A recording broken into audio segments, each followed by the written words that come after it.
আমি এটা বলবো না যে শিবির একেবারে ফেরেশতা দুধের ধোয়া, তা বলবো না।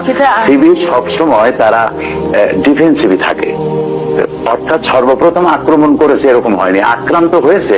তো আক্রান্ত যখন হয়, কেউ যদি আমাকে মারতে আসে, তখন আমার সেলফ ডিফেন্স নেওয়ার অধিকার আমার আছে। তো আমি মারতে গিয়ে তখন তার স্কেল দিয়ে মাপিয়া মারা যাবে না, যে কোন জায়গায় মারলে মরবে না, কষ্টও পাবে না, আস্তে করে মারা যাবে, এরকম তো হয় না। যখন মারামারি হয় তখন তো একে অপরের প্রতি প্রতিশোধ নিতে চেষ্টা করে। ইসলাম তো শান্তির ধর্ম, শান্তির ধর্ম, কিন্তু কোরআন শরীফে আল্লাহ তাআলা বলে দিয়েছেন যে হাতের বদলে হাত, পায়ের বদলে পা, চোখের বদলে চোখ, জানের বদলে জান, আর যদি ক্ষমা করে দাও, ক্ষমা করে দিতেই পারো, মাফ করতেও পারো।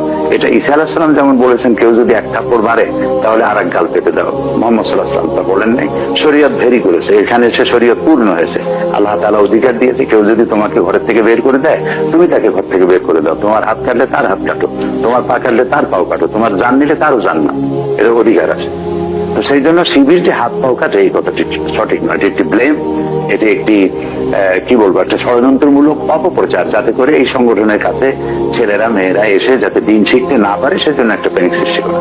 আপনি মনে করছেন যে ছাত্র শিবিরের ছেলেরা সাধারণত এই হাত পা কাটে না? আমি তাই মনে করি। আপনি তাই মনে করেন?